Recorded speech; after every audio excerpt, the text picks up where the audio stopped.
The morning Edmund Hawthorne spent nearly every dollar he owned drilling a hole in the ground, his neighbors decided he had lost his mind. It wasn't the drilling that bothered them. Men dug wells all the time on the Dakota frontier. It was how deep he was going. 3 times deeper than any well in the settlement, 4 times deeper than the creek-adjacent holes every sensible homesteader had dug the previous spring. He was burning through savings that should have fed his family through 2 winters, chasing water that everyone else agreed was already sitting right there, 20 feet down, perfectly good, perfectly clear. What did Edmund Hawthorne know that no one else did? And why was he willing to lose everything to prove it? If this kind of story stays with you, the ones about quiet people who see what others can't, hit that like button right now, subscribe so you don't miss what's coming, and drop a comment with the city you're watching from. Now, let's go back to 1875. The grass in September of 1875 had already gone the color of old bone. It happened every year out on the Dakota High Plains. The green burned off by August, replaced by something pale and papery that crackled underfoot and caught the afternoon light like dried straw. The sky above it stretched without interruption in every direction, the kind of sky that made a man feel simultaneously enormous and completely insignificant depending on the hour and his mood. The settlement of Harlan Crossing, 63 families strung along a 4-mile stretch of rutted wagon track, sat at the bottom of a shallow bowl in the earth, close enough to Bitter Creek that children could hear it at night when the wind came from the east. The creek was the reason everyone had stopped here. Not the land itself, which was good enough but no better than 100 miles in any direction. The water. Always the water. On the Dakota Plains, you built your life around where the water was, and Bitter Creek ran full and cold even in late summer, fed by snowmelt from the Black Hills country to the west. By the fall of 1875, 31 of those 63 families had sunk wells within a quarter mile of the creek bank. The wells were 15 to 20 feet deep, deep enough to hit the water table that the creek kept replenished, shallow enough to dig by hand in a week or 2 if a man had his sons helping. They lined them with timber or dry-stacked stone and called it done. You could pull water up in a bucket in 30 seconds. The whole thing made sense. Edmund Hawthorne arrived on a Tuesday in the last week of September. He came in a wagon that had been repaired too many times in too many different places, the boards mismatched, the left rear wheel slightly smaller than the right. His wife Margaret sat beside him on the bench, her dark hair pinned back tight beneath a bonnet that had been fashionable 8 years earlier in Cornwall. She held a carpet bag on her lap with both hands, not because she was nervous, but because it contained the only 3 books she had kept across an ocean and 2,000 miles of American road, and the wagon had developed a tendency to shed items on rough terrain. Edmund himself was 42 years old and looked it. Lean, not in the romantic sense, but in the way that men who had spent decades working underground got lean, a kind of compressed efficiency to the body, no extra anywhere, all of it organized around the task of surviving in tight, dark spaces. His hands were remarkable, wide-palmed, thick through the knuckles, with a particular stillness when they rested that suggested they were waiting rather than idle. He didn't say much during the first 3 days. Margaret did the talking. She introduced them to the Calloway family at the eastern edge of the settlement, shook hands with the minister's wife, arranged for a temporary water arrangement while they got settled on their 40-acre plot. Edmund walked the land. He walked it the first afternoon, alone, carrying nothing but a small leather-covered notebook. He walked the perimeter first, then cut diagonals across it, stopping occasionally to crouch and press his palm to the ground, or pick up a stone and turn it over, or simply stand still and look at the way the land sloped over a distance of a quarter mile. He was there until the light failed. He came back the next morning before breakfast and did it again. Margaret watched him from the wagon where she was sorting their remaining provisions. She didn't ask what he was doing. She had been married to Edmund Hawthorne for 19 years, and she had learned that the questions that mattered would eventually answer themselves. The questions that didn't answer themselves weren't the right questions. On the 3rd morning, Edmund came back to the wagon while she was boiling water for coffee and said, "We'll dig 65 feet. She looked at him. "For the well," he said. 65 feet. 65, maybe 70. I'll know when we're close. Margaret poured the coffee into 2 tin cups and handed him one. She looked out at the creek, maybe 600 yards east. She looked at the nearest neighbor's well, the Calloway place. visible as a small stone ring maybe 300 yards off. The Callaways hit water at 18, she said. Yes. George Callaway told me most folks hit it between 15 and 20. Some go to 25. Edmund, she held her cup with both hands, we have $412, and a 65-foot well is more than I'd like it to be. She didn't say anything. He drank his coffee and looked at the land in the early morning light. There's clay starting about 30 feet down, he said, and under the clay something else, older, sandstone, I think, based on the surface outcroppings on the western edge of the plot. If I'm reading it right, he stopped. And if you're not reading it right, he looked at his coffee. We'll have a very expensive dry hole. That was the whole conversation. Margaret finished her coffee, rinsed the cups in the bucket, and began making a list of what they'd need from the Harlan Crossing dry goods store. The man who made Edmund Hawthorne's life difficult, and who would continue doing so for the better part of a year, was named Silas Boone, and he was not, in any fair accounting, a villain. Silas was 48, had been in Harlan Crossing for 4 years, and had built a cattle operation on 300 acres that represented one of the genuinely successful enterprises in the settlement. He'd survived a hailstorm in '72 that destroyed most of his crops, a cattle sickness in '73 that took 11 animals, and a winter in '74 cold enough that 2 of his hired hands quit and walked back east. He was still here. His well was 17 feet deep, hand-dug, stone-lined, and had never once run dry. He was not a stupid man. He had simply learned what worked in this particular place, through this particular kind of hard experience, and he had no patience for people who showed up and immediately proposed to do things differently. He heard about the 65-foot well from George Callaway on a Friday morning, relayed the information to 3 other men at the feed store that afternoon, and had an opinion formed by supper. He found Edmund at the dry goods store the following week, when Edmund was pricing drill bits. Silas was a large man, not fat, but substantial, the kind of man who took up space deliberately.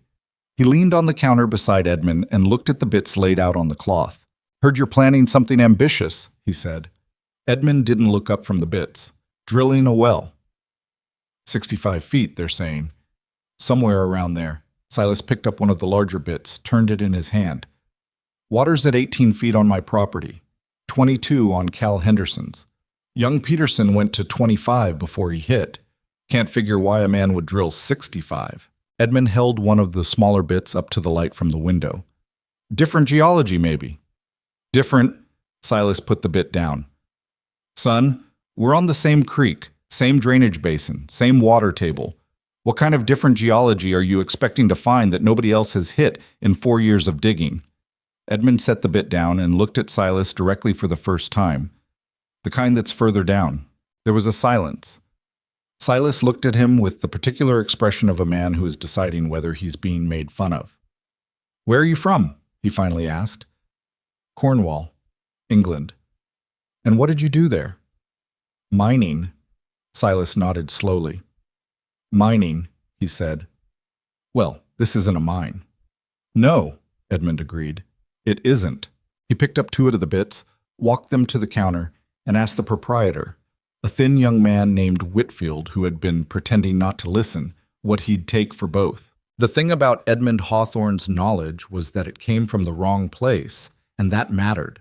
He had spent 21 years underground in the tin and copper mines of West Cornwall, first as a boy, running ore carts at 12, then as a working miner, then as a shift captain responsible for reading the rock and deciding where to put the next drive. In Cornwall, reading rock wasn't a poetic description. It was a literal survival skill.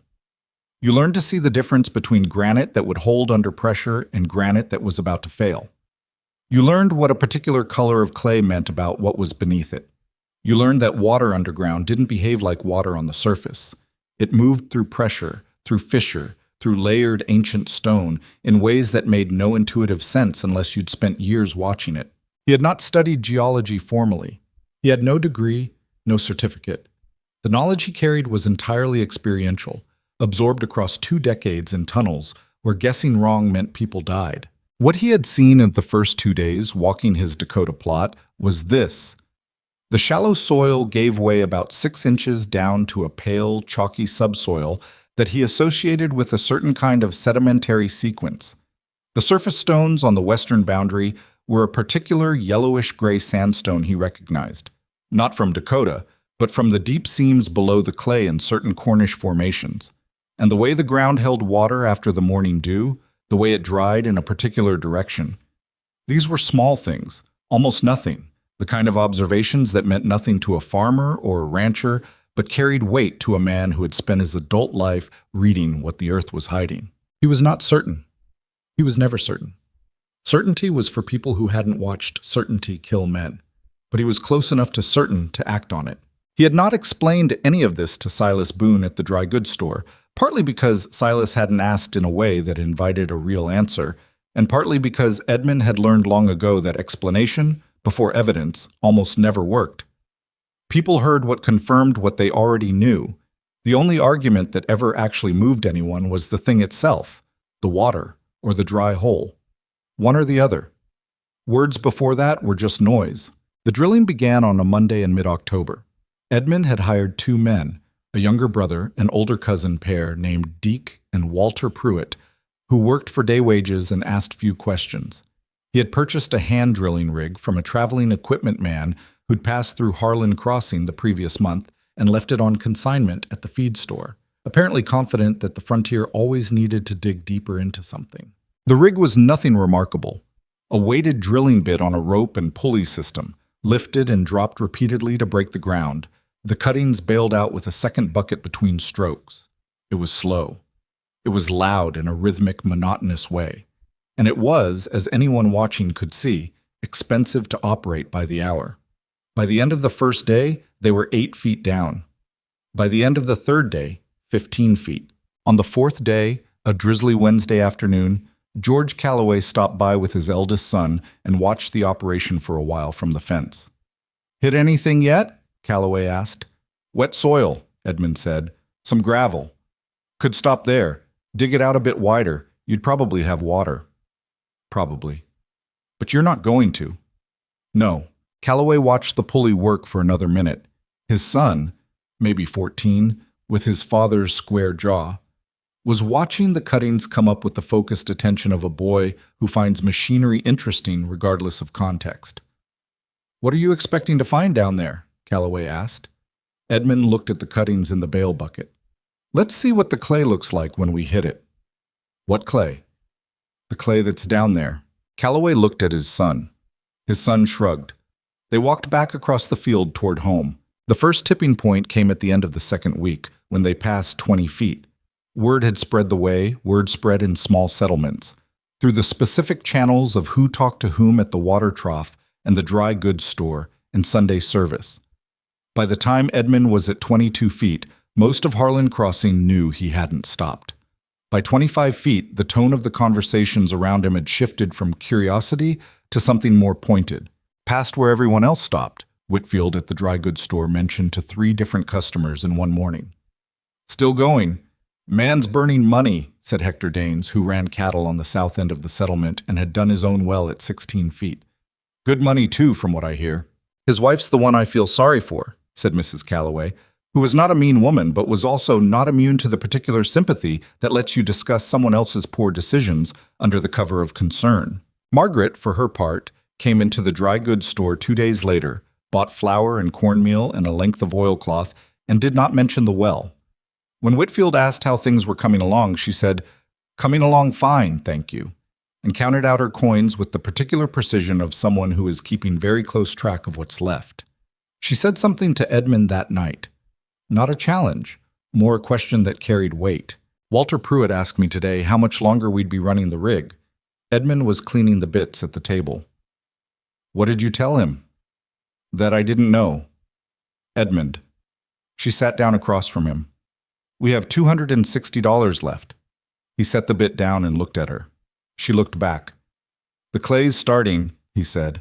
"I could feel it in the resistance change this afternoon. We're close to a different layer. And under the different layer, I think—" He stopped, started again.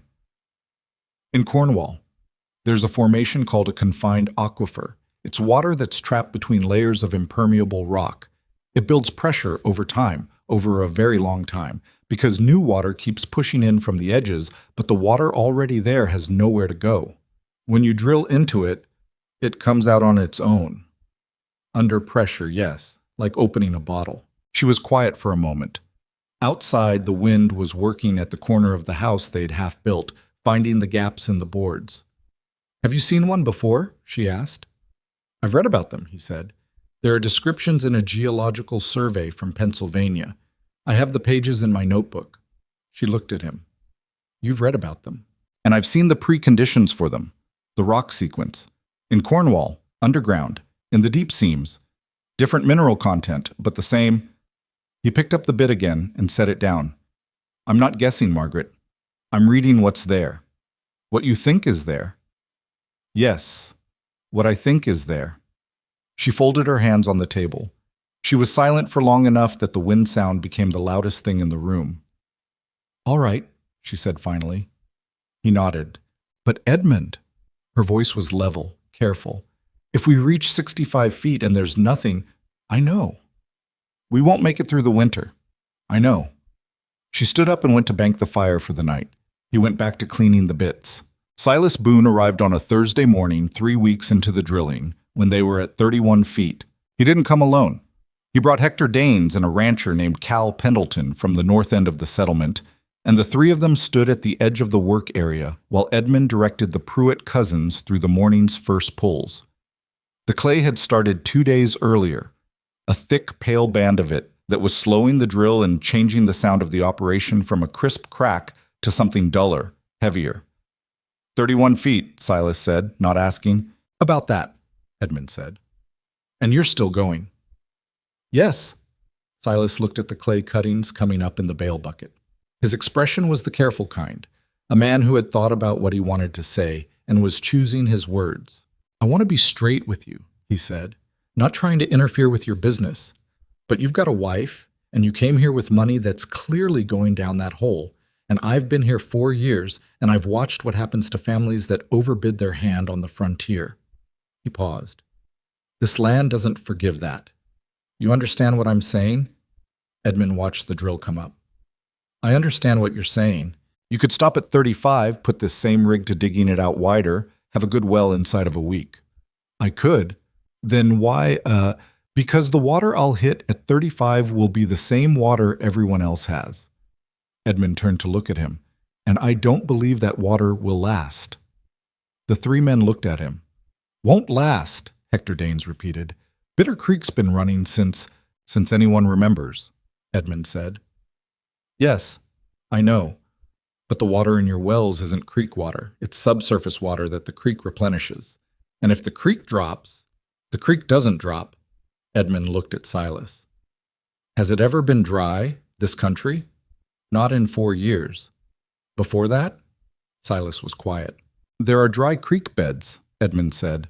"I've walked the land west of here. I've seen 3 of them in a day's ride. Channels that had water once and don't now. Something changed them.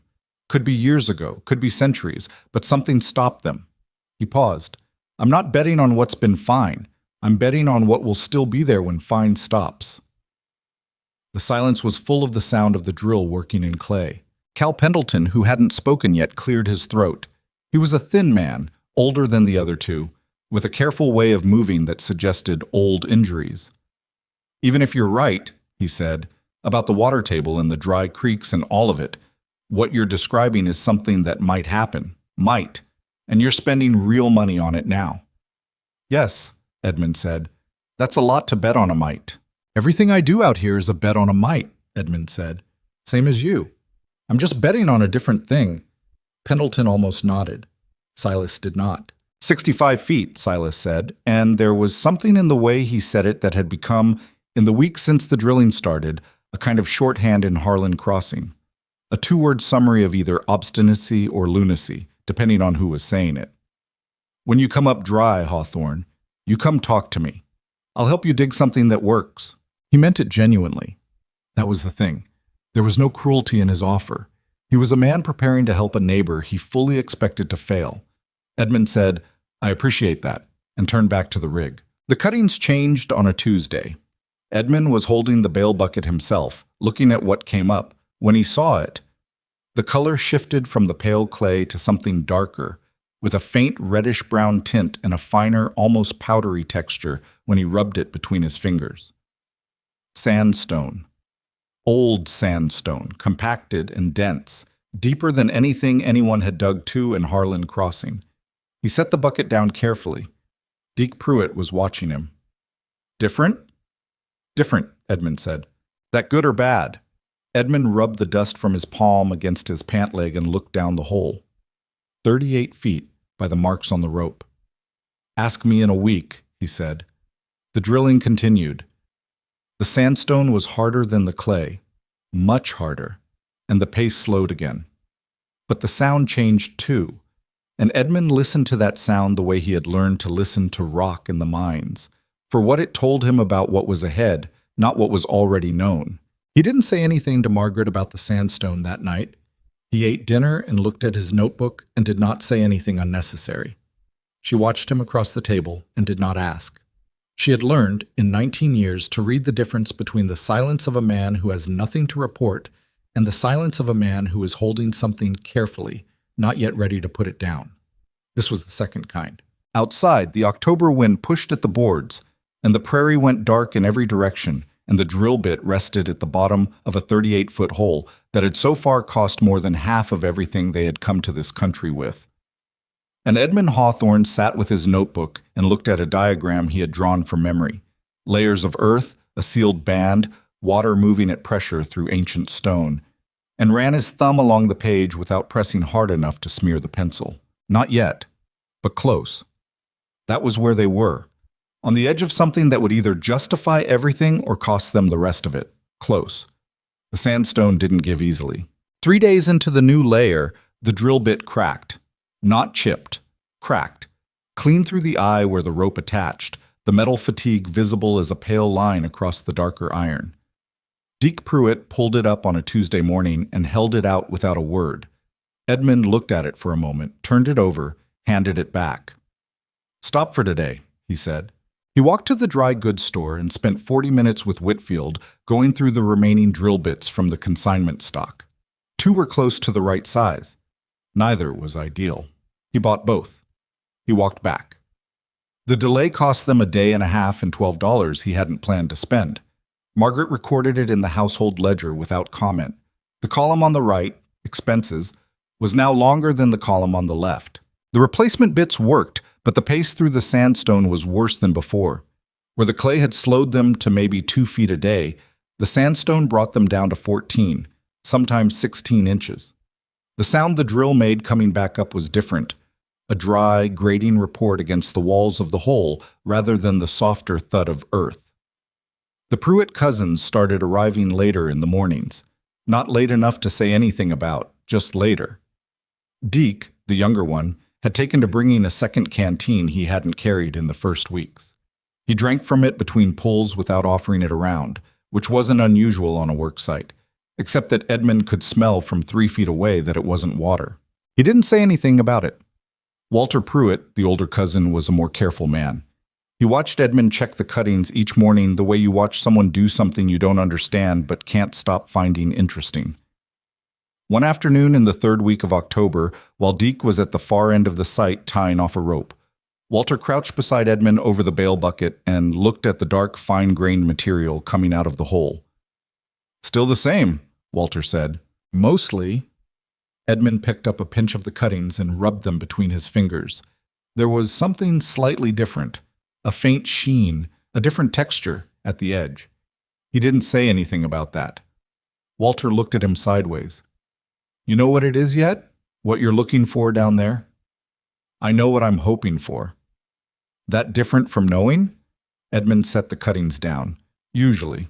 Walter straightened up and looked at the hole for a moment. He was a man of about 50, with the particular quietness of someone who had failed at several things and arrived on the other side of failure in reasonable shape. He didn't give advice. He didn't ask many questions. Edmund had come to appreciate that. You want us both tomorrow? Walter asked. If you're available. We're available, Walter said. He went back to the rig without adding anything. At 44 feet, the drill hit something that stopped it. Not slowed, stopped. The bit dropped the usual 18 inches and struck, and the sound was entirely different. A hard, flat crack with no give at all, like dropping iron on iron. Deke pulled it up, and there was a chip taken from the edge of the bit, a clean divot in the metal. Edmund went down on one knee at the edge of the hole and looked. He took the small hand mirror he'd started carrying in his coat pocket and angled the morning light down into the shaft.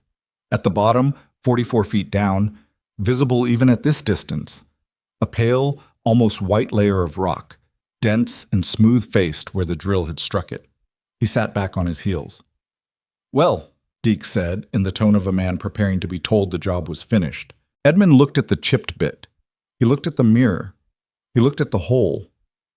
"Different bit," he said. "The larger one." Deke blinked. "That layer looks, hard, yes." Edmund stood up. "Try the larger one." The layer was harder than anything they'd hit. Dense, ancient stone that had been under pressure for longer than Edmund could calculate, and the drill barely scratched it. In a full day of work, they went down 8 inches. The bit came up dulled each time, needing to be turned and redressed before the next drop. By the end of that day, Edmund sat in the house with his notebook and the Pennsylvania Geological Survey pages he'd carried from Cornwall and did the arithmetic he'd been avoiding. At this pace, with these bits, getting through whatever this layer was would take 3 weeks. At current day wages for the Pruitt cousins plus materials, that was roughly $90. He had $208 left. He sat with that number for a while. The survey pages described what he was hoping for in language written for men with degrees and laboratory equipment. Artesian conditions created by confined aquifer systems, characterized by impermeable caprock under which pressurized water accumulates. The caprock, the hard layer, was supposed to be there. It was, if he was right, the seal that kept the water below under pressure. Without the caprock, no pressure. Without pressure, no artesian well. The caprock meant he was exactly where he needed to be. It also meant he had, at best, enough money to get through it with nothing left over. No margin for another cracked bit. No margin for a bad week of weather. No margin for anything. He closed the notebook. Margaret was mending a shirt at the other end of the table. She hadn't looked up, but she had the posture of someone who is listening to the silence very carefully. "There's a hard layer," Edmund said. "I heard it today. The sound changed. It's going to slow us down." She set the shirt in her lap. "How much?" 3 weeks to get through, maybe a little less." He paused. "If we don't break another bit." She looked at him directly. "And after that?" "After that, we'll know." She picked the shirt back up and found her place with the needle. 3 weeks, she said, not quite to herself. "Margaret, I know," she said. "I know." She didn't say anything else. Neither did he. The fire worked through the wood he'd laid, and outside the wind had a new edge to it, something coming down from the north that hadn't been there the week before. Silas Boone came back on a Thursday. This time he came alone. No Hector Danes, no Cal Pendleton. Just Silas on a gray horse, dismounting at the fence line and walking across the field to where the rig stood quiet in the mid-morning. The Pruitt cousins were taking a rest break. Edmund was at the hole with his mirror. "Still at it," Silas said. 44.5 feet. Edmund put the mirror away and stood up. Silas looked at the rig, the cuttings pile, the dulled bits lying to one side. His expression had changed from the Thursday a week ago. Less patient, more something else. Not angry, but pressed, like a man who has watched something he predicted coming true and doesn't feel good about it. "Heard you hit rock," he said. "Dense layer, yes." "Dense enough to stop you?" "Slow me." Silas took his hat off and turned it in his hands. It was a gesture Edmund had seen him use before, a way of occupying the hands while the mind decided what the mouth was going to do next. "Hawthorne." He stopped, started again. "I'm not here to crow. I want to be clear about that." "All right. But I've been watching this since October, and what I see is a man who came here with a family and real money and has spent most of that money on a theory. And now you've hit rock at 44 feet, and you're going to spend the rest of it getting through rock that might have nothing underneath it but more rock." He put his hat back on. "That's where we are, isn't it?" Edmund was quiet for a moment. Behind him, Deke Pruitt was watching from where he sat on a fence rail, pretending not to. "The layer is what I expected to find," Edmund said. The rock is what you expected. Yes. Silas stared at him. You were hoping to hit rock. Hoping to hit that particular rock in that particular place, yes. And the other side of it, that's what we're going to find out. Silas shook his head slowly, the way men do when they've run out of arguments that work but haven't changed their minds. You know what your problem is, he said. It's not that you might be wrong. Everybody might be wrong about something. Your problem is that being wrong at 60 feet costs everything you've got. Being wrong at 20 feet costs you 2 weeks of work. He looked at Edmund steadily. The price of being wrong isn't equal. You understand me? Edmund understood him. The argument was sound. It was the argument he'd made to himself in the middle of the night more than once, in the particular hours when certainty is hardest to hold. I understand you, he said, but the price of being right isn't equal either. Silas looked at him for a long moment. Right about what exactly? What is it you think is down there that's worth all of this? Edmund glanced at the hole, then back at Silas. Water that doesn't depend on the creek. The creek doesn't. It hasn't. Yet. Edmund's voice stayed level. Those dry channels west of here, you've seen them. Ancient drainage, those haven't run in living memory. Correct. Edmund looked at him. How long is living memory on the Dakota frontier? 4 years? 8? What happened here before the homesteaders arrived? Silas? What happened to the people who were here before them, and where did they go, and why? The silence stretched. Silas had no answer for that. Not because the question was unfair, but because it was the kind of question that the frontier discouraged. You survived out here by trusting what you could see and measure in the present. The deep past was another country. I've got money enough to get through the layer, Edmund said. Barely. And on the other side, I'll either have something nobody else here has, or I'll have a dry hole and a problem. Either way. He paused. I appreciate the concern. I mean that. Silas looked at him, picked up a piece of the pale caprock cuttings from the pile, turned it over, set it down. You better be right, he said. It wasn't a threat. It was almost strangely something like investment. A man who has argued against something long enough that he's developed a stake in its outcome regardless of which way it goes. He walked back to his horse. Edmund watched him go, then looked down at the hole. 8 inches in a day, 20 feet to go, give or take. He did the math again, standing there in the cold October air, and the math still came out to the same thin margin it always did. The adjustment he made wasn't dramatic. He let Deke Pruitt go. He did it quietly, on a Friday morning, paying him for the full week and a half extra for the inconvenience. Deke took the money without making eye contact and didn't come back. Whatever he'd been drinking from the second canteen seemed to have made the whole arrangement easier to walk away from. Walter stayed.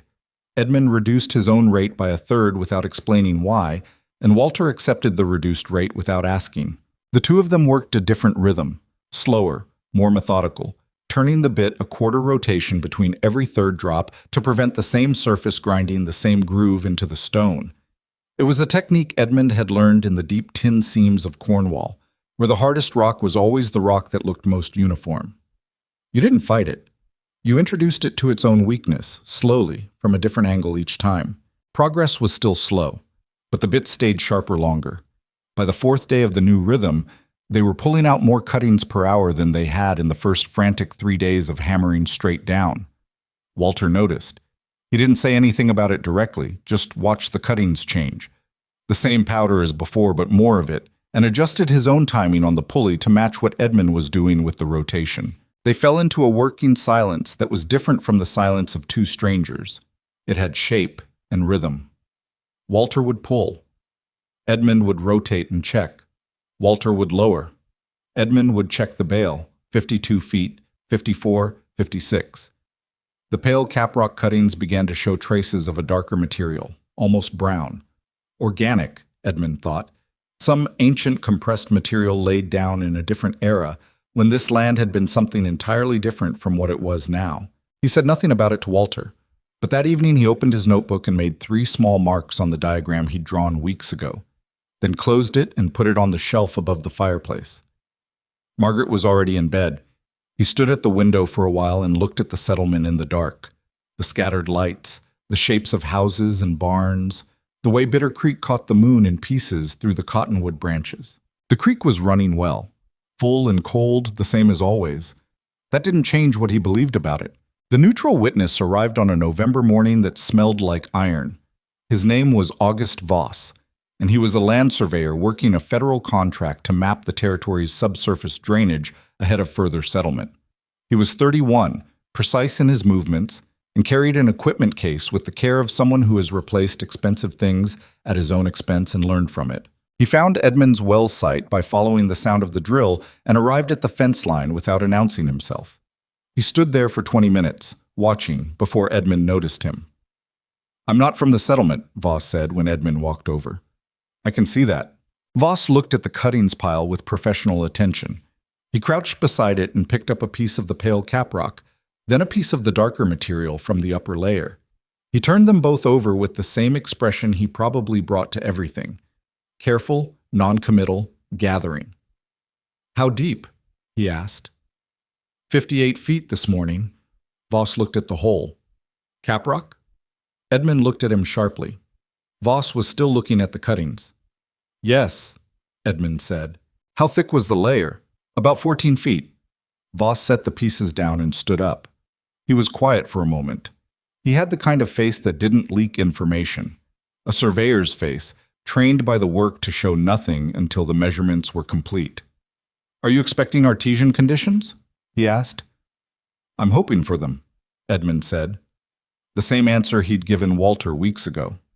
Voss nodded slightly, not confirming, not denying, just acknowledging the statement as a statement. "I've been surveying the Bitter Creek drainage for 3 weeks," he said. "The subsurface geology in this basin is consistent with what you'd need," he paused.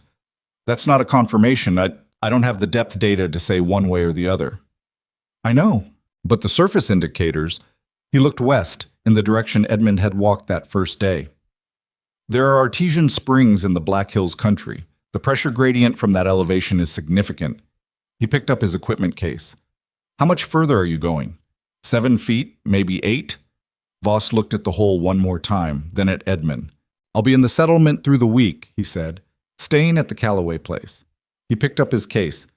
"I'd be interested to know how it comes out." He walked back toward the settlement without looking back. Walter Pruitt, who had been close enough to hear all of this, waited until Voss was well away before speaking. "Who was that?" "Surveyor, federal." Walter looked at the direction Voss had gone. "He seemed to think you might not be crazy." "He said the geology was consistent," Edmund said. "That's different." "Is it?" Edmund picked up the drill bit and checked the edge. "Get the pulley ready," he said. That night, the temperature dropped 9 degrees in 3 hours. Edmund woke at 2 in the morning to the sound of the wind finding new gaps in the houseboards, a different pitch than the ordinary autumn drafts, something lower and steadier. He lay still and listened to it. Margaret was asleep beside him, her breathing slow and even. He got up and went to the window. The sky to the north was the color of a bruise, not black but a dark purple-gray that reflected nothing, absorbed everything. The stars in the northern quarter had disappeared behind it. The clouds were moving faster than the wind at ground level should have allowed, which meant the wind higher up was faster still, something large and organized coming down from Canada with the unhurried certainty of systems that have been building for days. The creek was still audible, still running. He stood at the window for a long time, not doing anything about what he saw, because there was nothing to do. The well was at 58 feet. The caprock was behind them. Somewhere below, if he was right, water was sitting under pressure in a sealed formation that had been there since before anyone now living could account for. 7 feet. Maybe 8. He went back to bed and lay with his eyes open until the sky started lightening in the east. The northern clouds had moved closer. They had the solid, organized look of something that had made up its mind. He was at the well site before Walter arrived. He had the bit already dressed and the pulley rigged before the sun was fully up. They had, he thought, a week, maybe 10 days before the weather made outdoor work impossible. He didn't tell Walter that. He just started dropping the drill. The first sign was a smell, not the usual smell of the well site, iron filings, wet clay, the particular mineral cold of deep earth. Something else underneath it. Dry. Almost sweet, the way old timber smells when it's been sealed too long and you open the door. Edmund noticed it on a Wednesday morning, crouched at the edge of the hole with his mirror. He held still for a moment, breathed in again. Then he lowered the mirror and looked at the cuttings. Darker, finer, almost powder. "Drop it again," he said. Walter lowered the bit. The sound it made hitting bottom was different. Not the flat crack of the caprock, not the dull thud of clay. Something between, like striking wood in a space with air behind it. Edmund looked up in the sky. The northern clouds had settled over the settlement 3 days ago and hadn't moved. The temperature had dropped to 22 degrees overnight and come back up to 31 by noon. Not cold enough to stop work, cold enough to make everything slower and harder. He looked back at the hole. "Again," he said. On the 5th drop of that morning, at 63 feet and 4 inches by the rope marks, the drill broke through. There was no drama to it. The bit dropped, and instead of the usual resistance at the bottom, it went an extra 3 inches. Just 3 inches. But the sound was completely different. Hollow, resonant, like knocking on a door and finding the room on the other side much larger than expected. Edmund had the bale down before Walter had finished pulling the drill back up. When it came up, the bottom of the bale was wet. Not damp. Wet. Dark with it. Walter looked at the bale, looked at Edmund, said nothing. Edmund lowered the bale again. When it came back up the second time, the bottom half was submerged. He poured it out. Cold water, clear, with no mud or silt cloud, already settling transparent on the ground before it had finished spreading. He lowered the bale a third time. He let it sit for 60 seconds, watching the second hand on his pocket watch. When he pulled it up, it was full. "Stop the rig," he said. He stood at the edge of the hole for a while and listened. Walter stood beside him. There was a sound from below. Faint, not quite a rush, more like a sustained breath. Pressure equalizing slowly through the broken caprock into the drill shaft. The water below wasn't just sitting there, it was moving, upward. Edmund put his hand over the top of the shaft. After 40 seconds, he felt it, cold air moving against his palm, pushed by water rising from below. He pulled the remaining drill string up, cleared the pulley, and they both stood back. The water took 6 minutes to reach the surface. It didn't erupt. That happened with larger pressure systems, the kind in the Pennsylvania survey illustrations. This was quieter. A steady welling up, cold and clear and continuous, that reached the rim of the shaft and began running down the slight slope of the ground toward the east. Walter crouched and put his hand in it. He held it there for a moment. The water ran over his wrist and kept going. "Cold," he said. "Deep aquifer," Edmund said. "The rock holds the temperature." Walter stood up. He was looking at the water running across the ground with an expression that wasn't quite wonder, more the expression of a man recalibrating something he'd thought he understood. "How long will it run?" he asked. "I don't know exactly." Edmund watched the flow. "A long time, longer than we'll need it." Walter looked at him. "How long have you known this was here?" Edmund picked up his notebook from the ground. "I thought it was here," he said. "Since the first week." "But you knew." Edmund didn't answer that. He wrote the depth in his notebook, 63 feet 4 inches, and the date and the flow rate as best he could estimate it. Then he closed the notebook and put it in his coat. "We need to case the upper section," he said, "before the ground freezes." The northern clouds that had been sitting over Harlan Crossing for a week delivered their first real load on the following Monday. Not snow. Not yet. Something worse for the work they needed to do. Freezing rain, a fine glaze of ice that covered every surface by morning and made the ground a different problem from the ground it had been the day before. Edmund spent 4 hours on Monday casing the upper section of the well shaft with timber, his hands in gloves that were wet through within the first hour. Walter worked beside him without being asked. They finished by early afternoon. The casing held. The water still ran, slower now because they'd installed a simple valve to control the flow rather than let it run continuously. But the pressure was there, visible in the way the water came up when the valve was opened, no pump required. Edmund built a simple wooden cover for the top, weighted with stones, and put a lock on it that he hadn't asked anyone's opinion about. He went inside, changed his clothes, and sat at the table while Margaret made coffee. "It's done," he said. She put the coffee in front of him. She looked at his hands, red from the cold, the knuckles cracked in 2 places. "Done," she said. "The well." "Yes." She sat across from him. Outside, the freezing rain was ticking against the glass in the single window they'd managed to install before the weather turned. "So you were right," she said. "About that part? Yes." She looked at him. "What part weren't you right about?" He wrapped his hands around the cup. "I don't know yet." The drought came in January, not as snow, as the absence of it. The clouds that should have brought precipitation through December had moved north of the territory and stalled there, delivering their loads to people who already had enough water and leaving the Dakota Basin under a cold, clear, windswept sky that looked clean and lied about everything. By mid-January, Bitter Creek was running at a third of its usual winter depth. By the first week of February, it was running at a sixth. Edmund walked to the creek bank on a Tuesday morning in February and looked at it for 10 minutes. The water that remained was moving slowly, almost reluctant, between ice shelves that had formed on both banks and were growing toward each other. The stream bed in the shallower upstream section was already visible in places, dark mud, cracked at the edges, with dead grass pressed flat by the ice that had retreated. He walked back to the settlement. The Callaway well went first. George Callaway came out on a Thursday morning to find his bucket touching bottom at 12 feet in a shaft that had always produced water at 8. He dropped another bucket and pulled up mud. He went back inside, came back out with a longer rope, and pulled up mud from 14 feet. He told his wife. His wife told Mrs. Henderson at the next property. By noon, 4 men had checked their own wells. 3 of them were pulling mud from depths they'd never seen before. Hector Daines's well at 16 feet was still producing, but the flow was slow. He measured it by timing how long it took to fill a bucket, previously 40 seconds, now closer to 3 minutes. He told this to Cal Pendleton over the fence line, and Cal Pendleton went home and checked his own well and found 2 minutes 40 seconds where there had been 1 minute 10. The numbers moved through the settlement faster than the cold.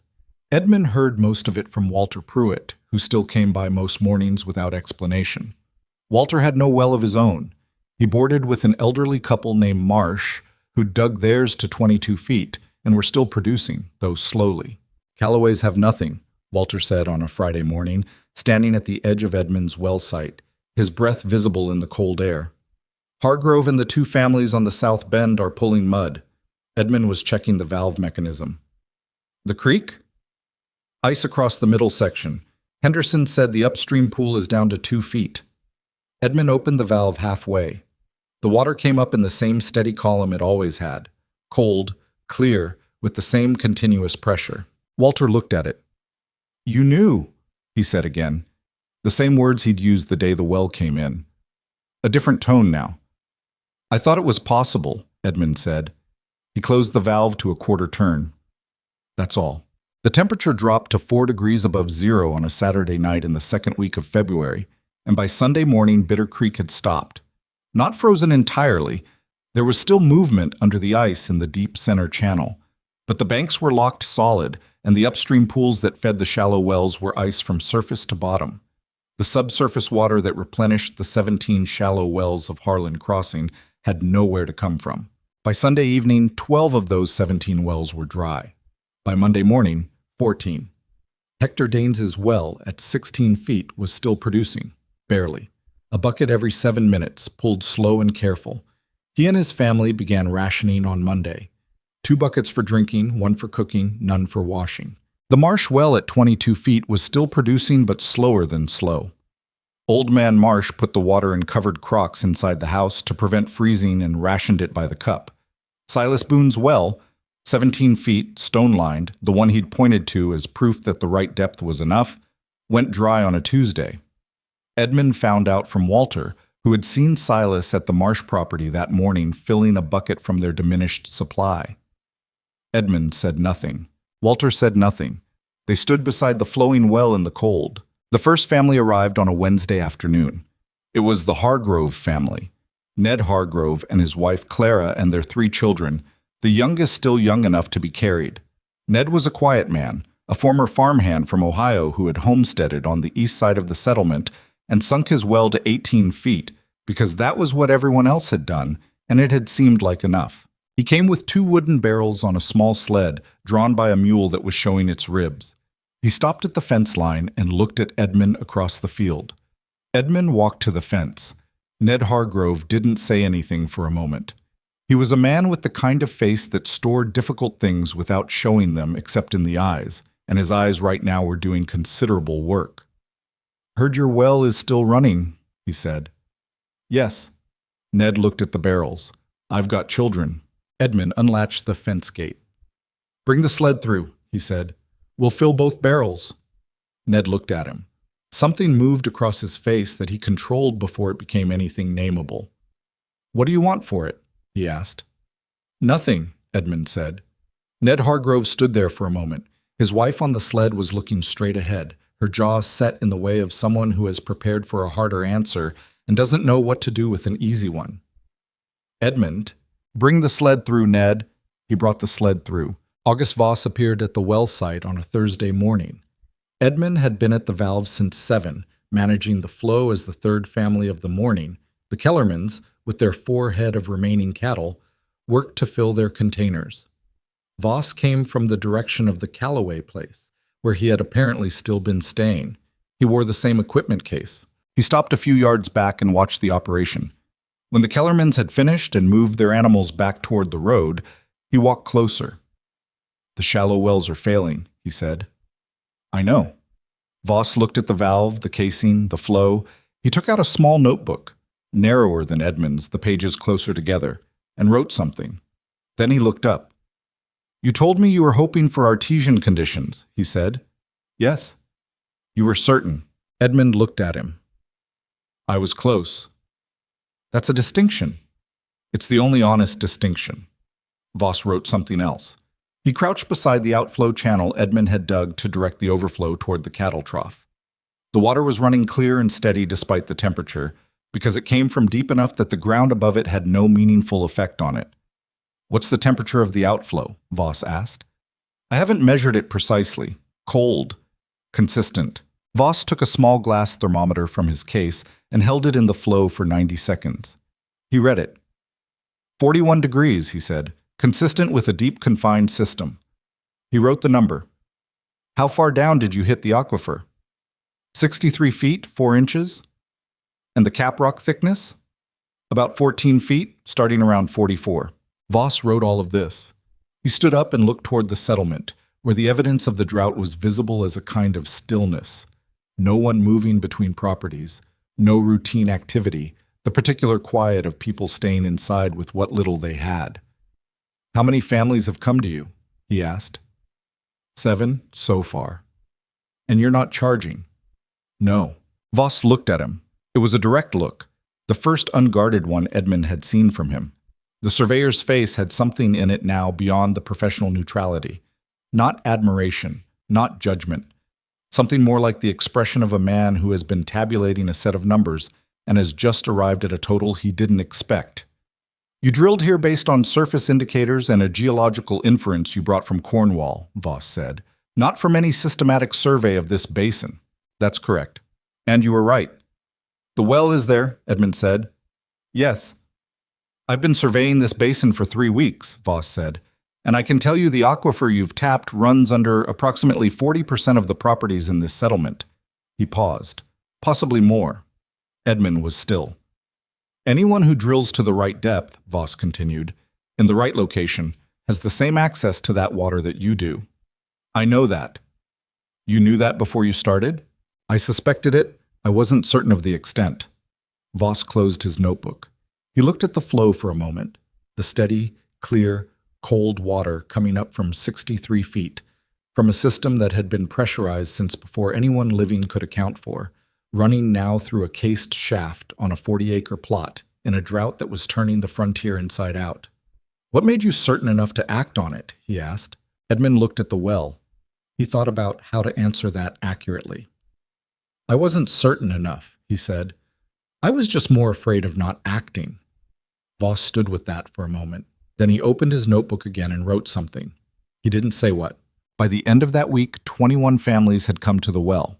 Edmund established a schedule, not because he wanted to, but because 21 families with barrels and cattle and desperate timing couldn't be managed without one. He wrote it out on a piece of oilcloth in pencil and nailed it to the fence post. Morning hours for household water, afternoon for livestock, last hour of daylight for any emergency supply. No family was turned away. Silas Boone came on a Friday at 2 in the afternoon. He came alone, on foot, with a single bucket. He walked to the fence, read the schedule nailed to the post, looked at his pocket watch, and stood outside the fence for 20 minutes until the afternoon livestock window opened. Edmund was at the valve. He saw Silas come through the gate and walk to the well. Neither of them spoke. Edmund opened the valve. Silas held his bucket under the outflow. The water filled it in 90 seconds. Cold, clear, continuous. Silas lifted the full bucket. He looked at the flow, still running after he moved the bucket away. He looked at Edmund. He didn't say anything. Edmund didn't say anything. Silas walked back through the gate with his bucket, closed the latch carefully behind him, and walked back toward his property. The water from Edmund's well ran down the outflow channel and spread at the bottom into a thin sheet that caught the flat February light and held it briefly before soaking into the frozen ground. 22 families now.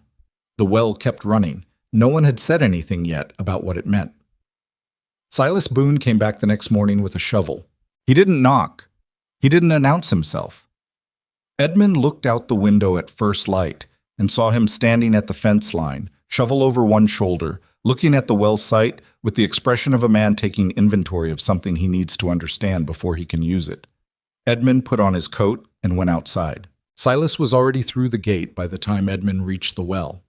He walked the perimeter of the site slowly.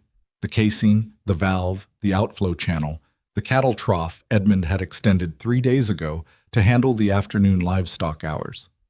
He looked at all of it the way he'd looked at the cuttings pile months ago, taking in information, not commenting. Edmund stood at the valve and said nothing. Silas stopped at the trough. He set his shovel against the fence post. He crouched down and looked at where the outflow channel met the trough. The simple angled cut Edmund had made in the frozen ground to direct the flow. "Channel's too shallow here," Silas said. "Freezes at night. You're losing flow time." Edmund looked at the spot. He had noticed it 2 days ago and hadn't had time to address it. "I know," he said. Silas picked up his shovel and started cutting the channel deeper. He worked for 2 hours. He didn't ask permission. He didn't explain what he was doing beyond that first observation. When he finished, the channel was 4 inches deeper and lined on the sides with flat stones he'd pulled from the field boundary, which would slow the freeze long enough to maintain flow through the coldest overnight hours. When he was done, he stood back and looked at it. Edmund had been working beside him for the last 40 minutes, cutting the stone mortise. Neither of them had spoken again. Silas picked up his shovel. "People will be here at 7, he said. "Yes." He walked back through the gate. Edmund watched him go, then looked at the improved channel. The water was already running better through it, finding the new depth, moving faster. The accounting happened 4 days later, and Edmund wasn't the one who did it. August Voss came to the morning water hour on a Tuesday with his narrow notebook and stood to one side of the operation, watching the families come and go. He had been doing this for 3 days, arriving, watching, writing numbers, and the families had stopped noticing him the way you stop noticing a fence post that's always been in the same place. When the last family of the morning had filled their containers and gone, Voss walked to where Edmund was checking the valve and opened his notebook.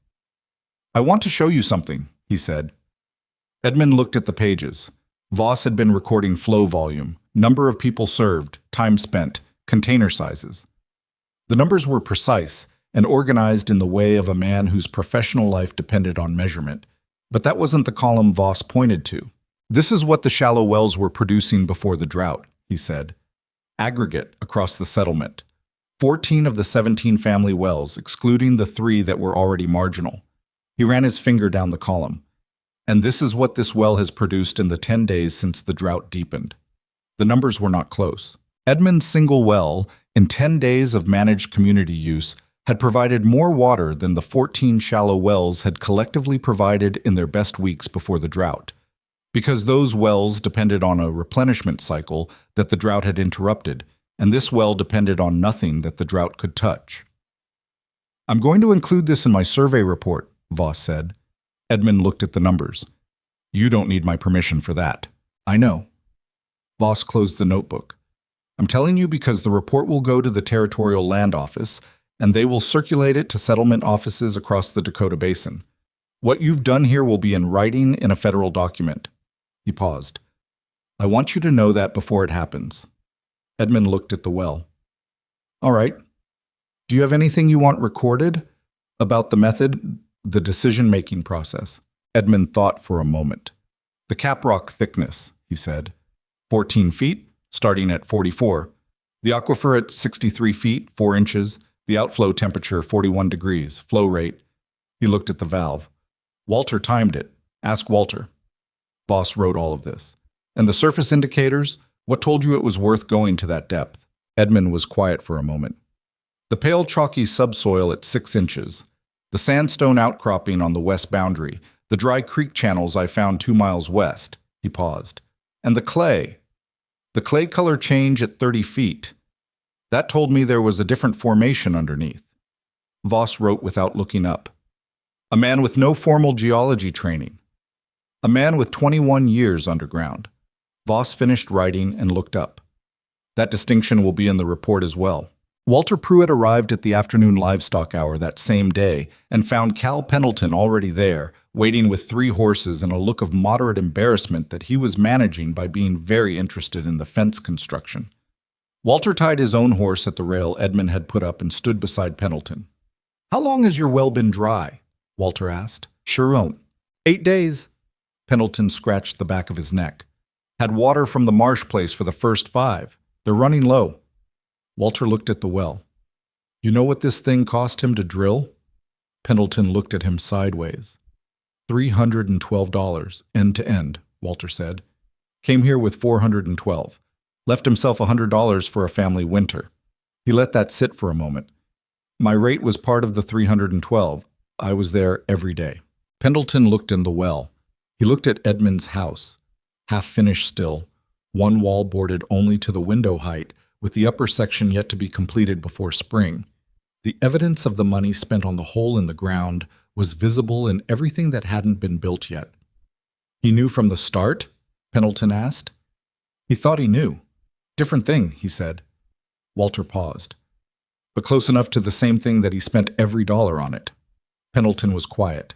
The aquifer under this land, Walter said. Voss says it runs under about 40% of the properties in this settlement. Maybe more. Anyone who drills to depth hits the same water. He looked at the flow coming out of the valve. 14 families right now have land sitting over the same water this well is pulling from. They just haven't drilled far enough to find it. Pendleton turned that over. How far? 60 feet, 65 to be safe. That's a lot of money, yes. Walter looked at him. Less than losing your livestock, less than pulling up stakes and leaving. The water ran through the improved channel Silas had cut, clear and cold and continuous. Pendleton's horses drank from the trough with the focused urgency of animals that have been thirsty for days. Pendleton watched them drink. 40% of the properties, he said. That's what the surveyor says. Pendleton did arithmetic in his head that was visible on his face. That's 25, 26 families. 26, if Voss's estimate is right. 26 families sitting over water they haven't reached yet. Walter didn't say anything. He let Pendleton finish the thought himself, because the thought was better finished by the person doing the sitting. The health question arrived through a woman named Dorothea Marsh. She was 63, the wife of Old Man Marsh, and she had lived in Harlan Crossing for 4 years with a breathing condition that worsened in cold and dry conditions. Through December she had managed. Through the first part of January she had managed. When the drought deepened and the temperature dropped and the house became increasingly cold to preserve fuel, she had stopped managing. Her husband came to the morning water hour on a Wednesday and waited until the other families had gone. Edmund was at the valve. Old Man Marsh, his first name was Thomas, though no one used it, stood at the fence with his bucket and looked at the water and then at Edmund. Dorothea needs more than we're rationing, he said. Edmund looked at him. She needs steam, Thomas Marsh said. For her chest. She needs hot water, enough to run steam in the house 3 times a day. His voice was level, but his hands on the bucket handle were not. We've been boiling what we have, but it's not... He stopped. It's not enough. She's worse. Edmund opened the valve fully. Fill the bucket, he said. Come back this afternoon and fill it again. Come every day. Thomas Marsh looked at him. The kind of looking that contains several things at once, relief and difficulty, and something older than either. I can't. You don't owe me anything, Thomas. The old man set his bucket under the flow. His hands were shaking slightly, from the cold maybe, or maybe not just from the cold. He watched the bucket fill. She was one of the ones who said, he stopped. When you were drilling, she said to Margaret at the quilting circle that you were, he stopped again. I know what people said, Edmund said. Thomas Marsh picked up the full bucket. He looked at Edmund directly. She's been asking about Margaret, he said. Says she'd like to visit when she's stronger. Edmund nodded. Margaret would like that. The old man walked back toward his property, moving carefully with the full bucket so as not to spill any. Edmund watched him go the same way he'd watched Silas go, without calling after him, without adding anything. August Voss was at the far corner of the fence line. Edmund hadn't noticed him arrive. He had his notebook out, but he wasn't writing. He was watching Thomas Marsh walk back toward his house, the full bucket of water swinging slowly beside him. Voss made a note. He closed the notebook. That's the argument that settles it, he said. Edmund looked at him. Water for drinking, Voss said. Water for animals. Water for crops when spring comes. Those are arguments about cost and practicality. He put the notebook in his case. Water for a sick woman's breathing. That's a different kind of argument. Edmund said nothing. There are 11 families in this settlement with elderly members, Voss said. 4 with young children under 2 years. A drought that cuts water supply to this level is not an agricultural problem. It's a health crisis for anyone who isn't strong. He paused.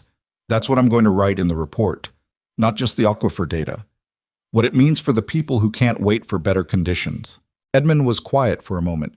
He looked at the water in the outflow channel.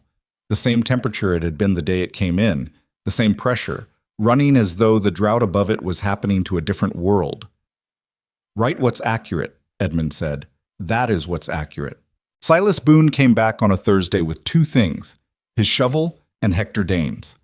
Danes was a taciturn man who expressed most of his opinions through the direction he faced and the amount of attention he paid to things. He arrived at the well site, looked at the casing, looked at the channel, looked at the trough, and said nothing for a full 5 minutes. Silas did not introduce the visit or explain it. He walked straight to the east side of the site, where the soil had been building up against the casing from freeze-thaw cycles, and started clearing it. Danes watched him for a moment. Then he picked up the spare shovel Edmund kept leaned against the fence and started working the south side. Edmund was reseeding a loose timber in the casing. He watched the 2 of them work without saying anything about it. After a while, Danes said to no one in particular, Temperature dropped last week, 16 below at the north end of my property. Silas kept digging. Lost 2 cattle, Danes said. Cold and thirst, both. A silence. Well, at 16 feet was pulling mud by the 4th day of the freeze, Danes said. He still wasn't looking at Edmund. He was talking to the hole in the ground as much as anything. 16 feet. I dug it myself in the summer of '72. Thought I'd done it right. Silas hit a rock with his shovel. He worked it loose and threw it to the side. You did it right for what you knew, Silas said. Danes looked at him. That's a generous reading. It's an accurate one. Silas kept digging. Same as me. Same as everybody. We knew what we could see and we stopped there. He paused. Some people stop where the information stops. Some people keep going. Danes turned back to his digging. After another few minutes of silence, he said, Voss told me yesterday about the 40%. I heard, Silas said. Said my property might be sitting over the same water. Might be. Danes looked at the valve. The water came up, as it always did, in that same steady column. If I drilled to 65 feet, you'd know for certain, Silas said. Danes was quiet. Better to know, Silas said. Another silence. Edmund said nothing. He reseeded the timber and tested the joint and said nothing. Where'd you find the equipment? Danes asked. He was still not looking at Edmund. He was asking the fence post or the air or the general territory of the well site. Whitfield at the dry goods store, Edmund said. Consignment rack. The hand-drilling rig is still there, unless someone took it. He paused. The larger bits are what you'll need when you hit the cap rock. The standard bits won't do it. Danes absorbed this information. The caprock, he said. That's the hard layer. Around 40 feet, maybe 44, 45, depending on your property. The surface indicators will tell you roughly where. What indicators? Edmund looked at him for the first time during this conversation. Danes was looking back. A direct, practical look. The look of a man who has moved from one category into another and needs different information now. Walk your western boundary, Edmund said. Look at the stone color. And dig down 6 inches somewhere near the center of your plot. The subsoil color will tell you something. He paused. If it's pale, chalky, you're in the right formation. Danes nodded once. He went back to digging. Silas was the last to leave that day. Danes had gone an hour before back to his property. Voss had left at midday. The last family with their afternoon livestock had cleared out by 4. Walter Pruitt had gone home at 3. Silas was still working on the north drainage when Edmund came to check the valve one last time before dark. He'd cut a secondary channel from the trough overflow to the edge of the property so that excess water from the cattle hour could run toward the road rather than pooling against the casing and freezing. It was better than what had been there before. Edmund stood and looked at it. Silas set his shovel against the fence. He looked at the well site in the flat winter light. The casing, the valve, the channels, the trough. The whole system. He was quiet for a long time. Edmund waited. I told 30 people you were making a mistake, Silas said. Edmund looked at him. Not behind your back. To your face and behind your back. 30 people, maybe more. He picked up his shovel and turned it in his hands. I told them the water table was where it was, and you were wasting money going past it. I said, he stopped. I said you were one of those men who thinks knowing more than other people is the same as knowing better. Edmund said nothing. Silas looked at the channel he'd just dug, his work, his shovel marks still visible in the frozen earth. I was wrong, he said. 4 words. He said them the way you set something heavy down, carefully, completely, not trying to make it into less than it was by surrounding it with other words. Edmund looked at the channel. The drainage is better now, Edmund said. Thank you. Silas picked up his shovel. I'll come back tomorrow, he said. The casing on the east side needs reinforcing. I know. Silas walked through the gate. Edmund latched it behind him and stood for a moment in the cold. 3 days later, Hector Danes came to the dry goods store early in the morning and spent 40 minutes examining the consignment rack. He asked Whitfield about the hand-drilling rig, its weight, its rigging requirements, and how long the lease on the remaining drill bits had to run. Whitfield told him. Danes stood at the counter with his hands flat on the wood and did arithmetic. Then he asked about the larger bits, the ones Edmund had mentioned. Whitfield showed him the 2 remaining in stock. Danes picked one up, turned it, set it down. I'll take the rig, he said. And both bits. Whitfield wrote it up without comment, though he noted the date in the margin of the ledger the way he noted things that seemed worth remembering. Danes paid in cash, loaded the equipment onto his wagon, and drove home to the west end of the settlement. He didn't tell anyone why. He just started digging. By the end of February, there were 3 drilling rigs running in Harlan Crossing. Hector Danes had been the first. His rig went up on a Monday, 6 days after he'd loaded the equipment from Whitfield's store and driven home without explanation. He worked it himself, with one hired hand, following the method Edmund had described at the fence line. Walk the western boundary, read the stone color, check the subsoil at 6 inches. The subsoil on his property came up pale and chalky at the center plot. He noted this without telling anyone and started the drill on Tuesday morning. The second rig appeared on a Thursday at the Kellerman property on the south side of the settlement. Ned Kellerman had borrowed the capital from his brother-in-law in Sioux Falls. A letter written during the worst week of the drought, when his cattle were drinking from Edmund's trough, and the shame and the practicality of the situation had settled into a single clear decision. The brother-in-law sent the money without asking questions. The rig arrived by freight wagon on a Wednesday and was assembled by Thursday noon. The third rig was Silas Boone's. He had not borrowed money. He had not written letters. He had simply gone to Bismarck in the first week of March, spent 4 days there, and come back with a rig he had purchased outright. A better model than either of the others, with an improved pulley system and a set of bits that had been made to handle hard cap rock. He set it up on the northeast corner of his property, the furthest point from Bitter Creek, and began drilling on a Tuesday in a way that suggested he had decided something privately and completely and did not require anyone's opinion about it. Edmund saw the rig from his fence line the morning Silas started. He stood there for a moment, looking at the silhouette of it against the cold March sky. Then he went back inside. Danes hit the aquifer at 61 feet on a Saturday. He came to the morning water hour that same day. Not for water, but to find Edmund. He came through the gate and walked straight to where Edmund was at the valve and stood there with his hands in his coat pockets. 61 feet, he said. Edmund looked at him. Same water.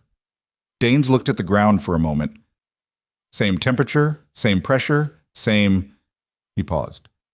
Same. Edmund nodded. Voss was right, Danes said. About the 40%. He usually is, from what I've seen. Danes was quiet for a moment. He looked at the valve, the casing, the outflow channel, all the things he had watched for weeks from the other side of the fence, first with skepticism, then with need, then with the particular attention of someone measuring something he plans to copy. Your surface indicator method, he said. The subsoil color, the western boundary stones. I want to write it down properly. He pulled a folded piece of paper from his coat. Voss helped me with the terminology. I want to make sure I have it right before I pass it on. Edmund read the paper. The method was there, not exactly as he would have written it, but accurate in the essentials. The terminology was Voss's careful professional language wrapped around observations Edmund had made in the field, and the combination was more useful than either alone. He handed it back. The cap rock depth will vary, he said. Don't assume 60 feet on every property. Could be 45, could be 70. Danes wrote that in the margin. What tells you how deep to expect it? The slope of the land. A property that sits 5 feet lower than mine, the cap rock might start 5 feet deeper, roughly. Danes wrote that too. He folded the paper and put it back in his coat with the care of someone storing something they plan to use. I'm going to tell the Kellermans, he said, and 2 families on the north end who haven't started yet. Edmund said nothing. Danes walked back through the gate. The drought broke in the 3rd week of March. Not dramatically, not a single storm that announced the end of things. It broke the way droughts usually break on the high plains, through a series of small surrenders. A light snow that melted before noon, then a heavier snow that stayed for a day, then 3 days of overcast skies that produced almost nothing but shifted the air pressure, and then, finally, a sustained 2-day rain that came from the southwest and fell steadily and soaked into the frozen ground and ran in thin sheets along the road ruts and gradually, over the course of a week, raised Bitter Creek from its cracked mud bottom back toward its ordinary winter depth. The shallow wells did not recover immediately. The subsurface water table needed time. 2 weeks after the rain started, only 9 of the original 17 shallow wells had returned to usable production. The others were still pulling slow, still reduced, still requiring the patience of families who had learned across the drought to measure water differently than they had before. The 3 new deep wells were unaffected by the drought's end. They ran exactly as they had in the worst of the freeze. The same temperature, the same pressure, continuous, independent of what the sky was doing above them. By May, 2 more families had started drilling. By September, 6 months after Danes had purchased his rig from Whitfield's consignment rack, 9 new deep wells were either producing or under construction in Harlan Crossing. The total number of families with access to aquifer water, either through their own wells or through formal water-sharing arrangements with neighbors who had drilled, was 31. 31 out of 63 families, nearly half the settlement. August Voss's federal survey report, submitted to the Territorial Land Office in April, contained 3 pages specifically about the Harlan Crossing aquifer system. It described the geology, the cap rock depth ranges, the surface indicators, the estimated geographic extent of the system, and the flow rates measured at Edmund's well over the course of the drought.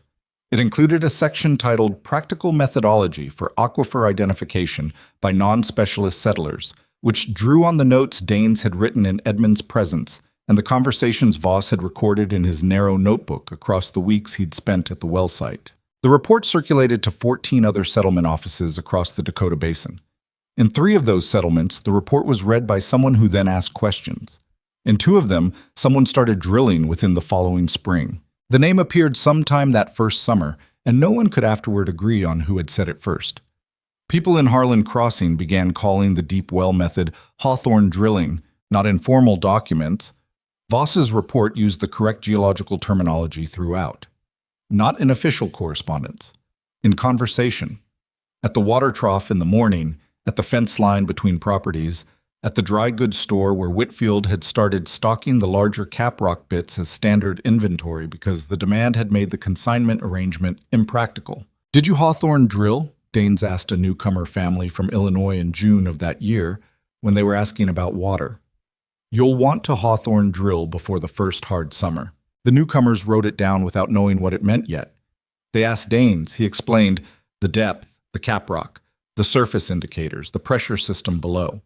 He explained it the way you explain something you understand completely and have explained several times before, with the efficiency of a man who has made a thing his own. He did not, explaining it, mention that he had spent 3 months arguing against the man whose name the method now carried. Neither did anyone else. It was not an omission anyone planned.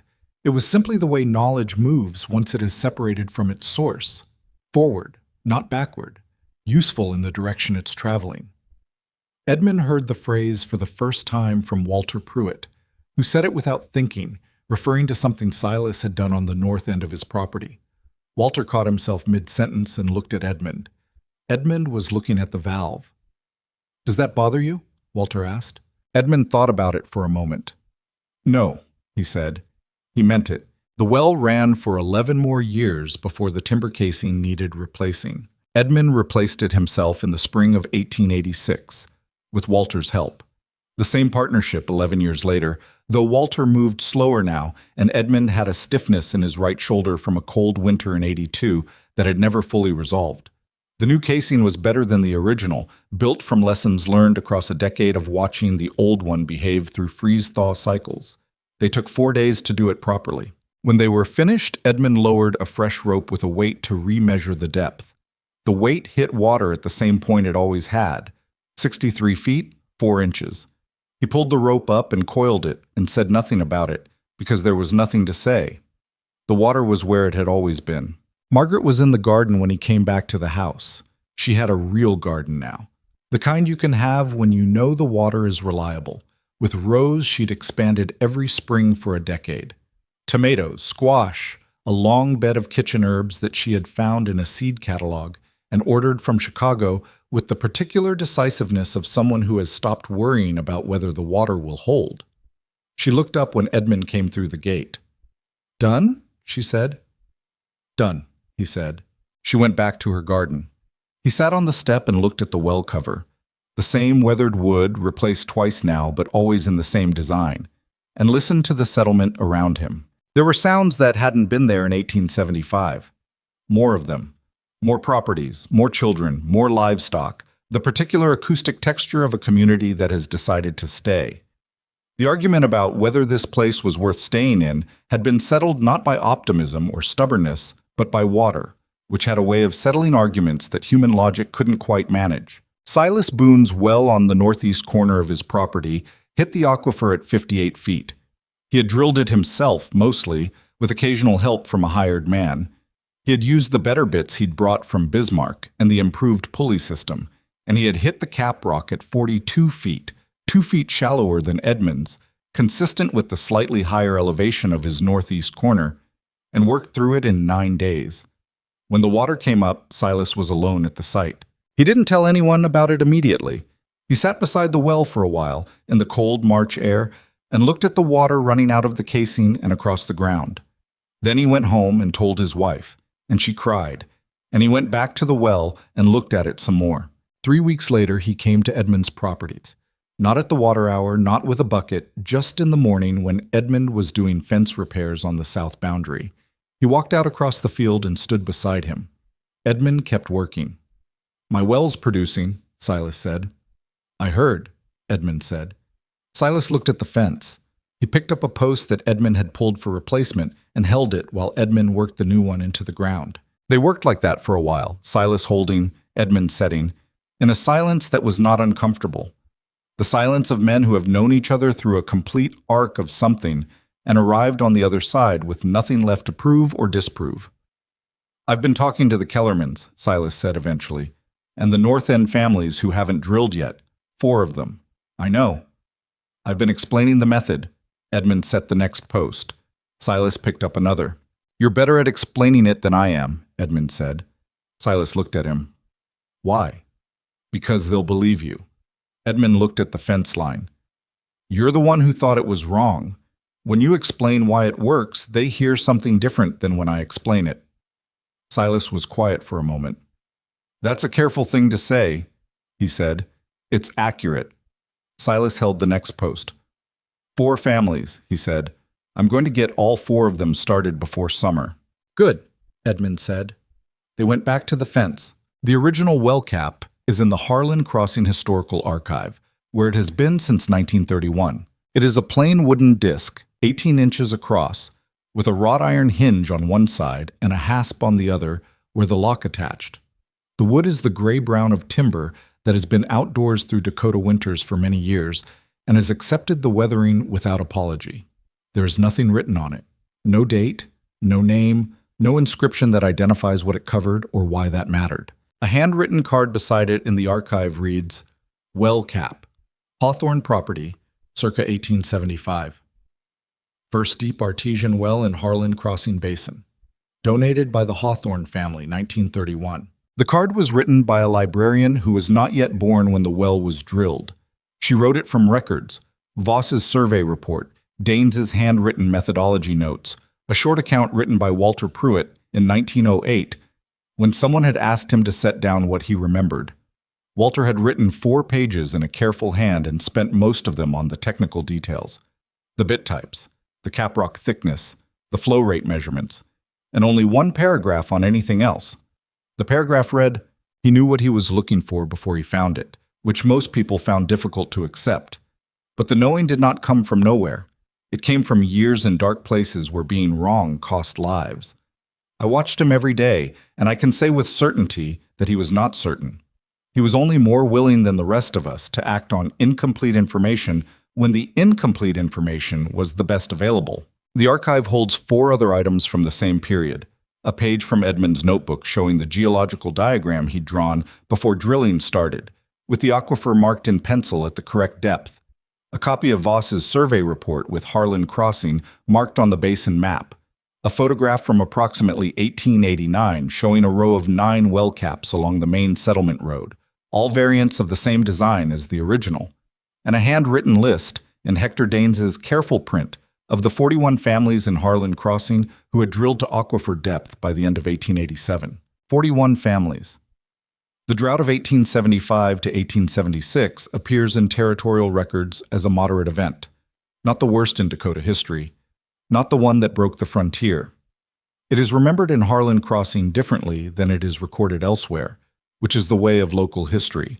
The large events are small from a distance, and the small events are large from inside them. The principle that Edmund Hawthorne applied to a hole in the ground in 1875 is still taught in hydrogeology courses at 3 universities in the upper Midwest. Not by his name, the academic literature uses proper terminology, proper citations, proper chains of credit that run through survey reports and geological journals and federal documents. His name does not appear in any of them. Voss's report does, cited occasionally in historical surveys of Dakota Basin water systems.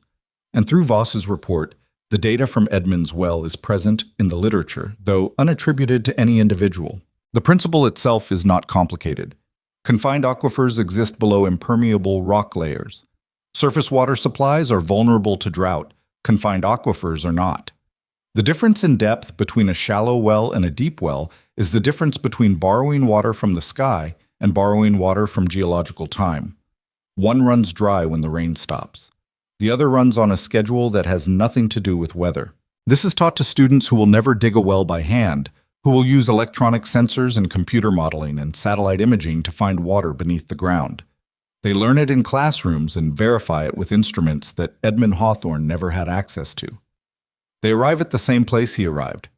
They just take a different road. Edmund lived on the Harlan Crossing property until 1901, when he and Margaret moved to Bismarck to be closer to their daughter and her family. He was 68. His shoulder had gotten worse, and his hands had developed the particular thickening of old joint problems, though they were still steady when they rested. He did not drill another well after Harlan Crossing. He did not write anything down, not a memoir, not instructions, not any formal account of what he'd done or why. When people asked him about the well in the last years at the property, he answered specific questions about technique and declined to answer broader ones. What had made him certain? He hadn't been certain. What had given him the courage to risk everything? He hadn't thought of it as courage. He had thought of it as arithmetic. The cost of being wrong weighed against the cost of not trying, and the second number was always larger. The property was sold to a family named Schreiber, who farmed it for 30 years and maintained the well and never knew much about who had drilled it or what it had meant to the settlement. The Schreiber children grew up with aquifer water as a simple fact of the property, reliable, cold, requiring no explanation. The last photograph of Edmund shows him on the porch of the Bismarck house in approximately 1899. He is sitting in a chair with his hands in his lap, looking at something outside the frame of the photograph. His expression is not particularly readable, not happy, not unhappy, not the expression of a man reviewing his accomplishments or his regrets. He looks like a man who has finished a day's work and is sitting down. Margaret is standing beside him, one hand on the back of his chair, looking at the camera. A grandchild, a girl of about 4, is sitting on the porch step in the foreground, interested in something in the grass and not in the photograph at all. The water that Edmund Hawthorne reached on a November morning in 1875 is still in the ground below the former Harlan Crossing Basin. The settlement itself is gone, absorbed into larger administrative divisions, the individual property lines long since redrawn. But the geology doesn't recognize administrative lines. The aquifer sits where it has always sat, under the same cap rock, at the same pressure, fed by the same gradient from the Black Hills country to the west. Anyone who drills deep enough will find it. Some of them do. Most of them use modern equipment and take a few days to reach what took Edmund 3 weeks. They don't call it Hawthorne drilling, they don't call it anything. They just go until they hit the water, and then they stop, and the water comes up on its own, and that's the end of it. The confidence of the crowd is not always wrong, but it is always limited by what the crowd has already seen. Sometimes the answer is not where everyone is looking. Sometimes it is 63 feet further down. End.